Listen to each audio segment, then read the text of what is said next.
श्री ब्रह्मचैतन्य गोंदवलेकर महाराज यांचे प्रवचन. भक्त आणि परमात्मा एक रूपच आहेत. आमच्या हातून वारंवार चुका होतात असे तुम्ही म्हणता. लहान मुलगा चालताना अडखळतो, पडतो किंवा बोलताना बोबडे बोलतो. त्याचे आईबापांना कौतुकच वाटते. त्याप्रमाणे तुमच्या चुकांचे मला कौतुक वाटते.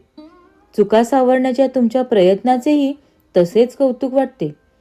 म्हणून त्याबद्दल तुम्ही काहीही मनात आणण्याचे कारण नाही. गुरुने एकदा सांगितले की तुझे मागचे सर्व गेले, पुढे मात्र वाईट वागू नकोस. तर शिष्याने ते श्रद्धेने खरे मानावे. आपल्या हातून होणाऱ्या चुकांचे परिमार्जन नामच करू शकते. भगवंताचे नाम हे सर्व रोगांवर रामबाण औषध आहे.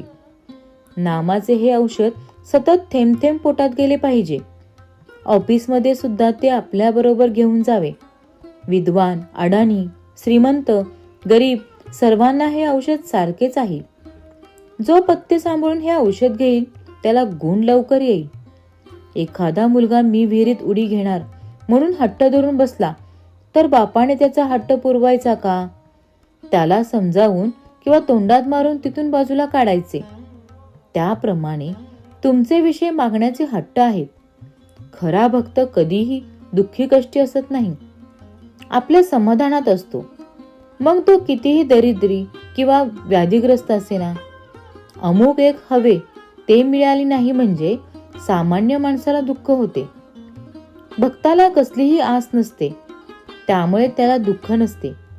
तो आणि परमात्मा एक रूपच असतात. परमात्म्याची इच्छा हीच त्याची इच्छा असते. सगुणांची भक्ती करता करता त्याला मीचा विसर पडत जातो. मी नसून तूच आहेस ही भावना दृढ होत जाते. शेवटी मी नाहीसा झाला की राम, कृष्ण वगैरेही नाहीसे होतात आणि परमात्मा तेवढा शिल्लक उरतो. आजारामधून उठलेल्या अशक्त माणसाने जसे काठीच्या आधाराने चालावे, त्याप्रमाणे प्रापंचिकाने सगुण भक्तीने तरून जावे. देहबुद्धी असणाऱ्या माणसाला सगुणा वाचून भक्तीच करता येणार नाही. भगवंताला आपण सांगावे की भगवंता तुझी कृपा मजवर असू दे आणि कृपा म्हणजे तुझे स्मरण मला अखंड राहू दे. यातूनच त्याची भक्ती उत्पन्न होईल. भगवंता वाचून कशातही समाधान नाही. त्याच्याशिवाय जगण्यात आनंद नाही. जो भगवंताचा झाला म्हणजे त्याच्या नामात राहिला त्याला जगण्याचा कंटाळा येणार नाही.